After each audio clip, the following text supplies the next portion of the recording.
सुशांत 24 साल का दिखने में डिसेंट और स्मार्ट लड़का था। अंकिता को उसने पहली बार एक शॉपिंग मॉल में देखा था। अंकिता देखने में किसी परी जैसी थी। सुशांत को अंकिता को देखते ही पहली नजर का प्यार हो गया।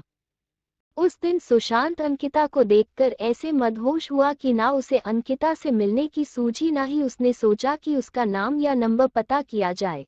बस वही मूर्ति की तरह खड़ा होकर उसे देखता रहा। अंकिता थोड़ी देर बाद वहां से चली गई। अंकिता के चले जाने के बाद सुशांत का सुख चैन सब चला गया। सुशांत को लगने लगा अगर वो अंकिता को फिर से नहीं मिलता है तो शायद उसकी जान निकल जाएगी।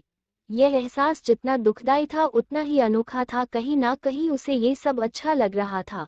शायद ये प्यार था, सच्चा प्यार। अंकिता को ढूंढने का और कोई जरिया नहीं था, इसलिए सुशांत अब हर दिन उसी मॉल में जाकर इंतजार करने लगा कि किसी दिन अंकिता वापस वहां आएगी तो वह उससे मिल पाएगा। पूरे 2 हफ्तों तक वह लगातार उस मॉल में जाता और पूरा पूरा दिन वहां पर अंकिता का इंतजार करता और हर आने जाने वाले लोगों पर नजर रखता। 2 हफ्ते बाद उसके सब्र का फल उसे मिला और एक दिन अचानक अंकिता खुद उसी के सामने आकर खड़ी हो गई। अचानक अंकिता को अपने सामने देख वो बहुत खुश हो गया और शौक भी। उसके मुंह से कोई शब्द नहीं फूट रहा था। जब काफी देर तक वो कुछ भी नहीं बोला तो अंकिता ने उसे कहा, क्या हुआ? इतने दिनों से मेरा इंतजार कर रहे हो और अब जब मैं सामने खड़ी हूं तो तुम मुझसे बातें नहीं करोगे? सुशांत ने चौंकते हुए कहा, हाँ करूंगा, बिल्कुल करूंगा। लेकिन पहले ये तो बताओ तुम्हें कैसे पता कि मैं इतने दिनों से यहाँ तुम्हारे लिए आता हूँ?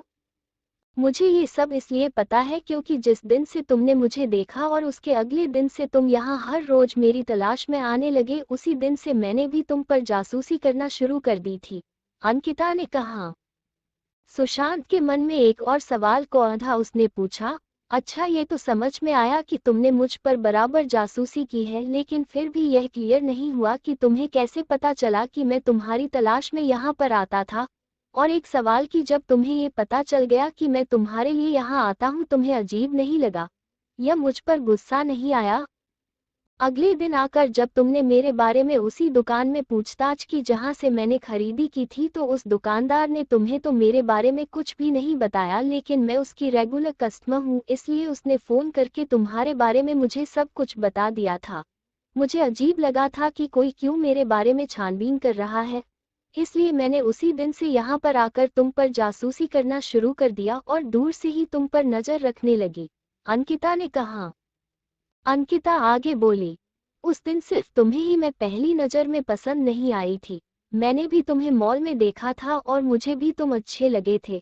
इसलिए जब मैं तुम पर नजर रखने लगी तब मेरे मन में तुम्हारे बारे में और ज्यादा जानने की इच्छा जागी, इसलिए मैं उसी दिन तुमसे बात करने के लिए नहीं आई और इन 2 हफ्तों में मैंने तुम्हारे बारे में काफी कुछ जाना। मुझे ये तो पता चल गया था कि तुम मुझे इसलिए खोज रहे हो क्योंकि तुम मुझसे प्यार करने लगे हो, लेकिन मुझे इस बात को कंफर्म करना था कि कहीं तुम्हारा प्यार सिर्फ शारीरिक आकर्षण तो नहीं है जो अक्सर इस उम्र में हो जाया करता है।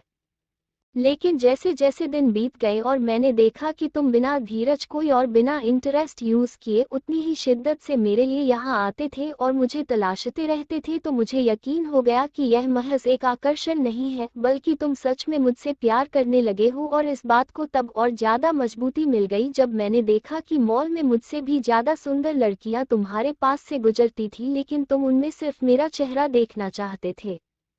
इन 2 हफ्तों में तुम पर नजरें रखते रखते मेरे दिल में भी तुम्हारे लिए प्यार जाग गया, और मेरा प्यार भी आकर्षण नहीं है क्योंकि मुझे भी अब बिना तुम्हें देखे चैन नहीं आता है और मैं भी वही चाहती हूँ जो तुम चाहते हो, इसलिए आज मुझसे रहा नहीं गया और मैं तुम्हारे सामने आकर खड़ी हूँ। सुशांत ने अंकिता को अपना नाम बताया और उसका नाम पूछा और उसे प्रपोज किया। अंकिता ने हाँ कहा और दोनों के ही चेहरों पर अपने सपनों के हमसफर से मिलने की खुशी चमक उठी और एक प्यारी सी क्यूट लव स्टोरी का हैप्पी एंडिंग हुआ।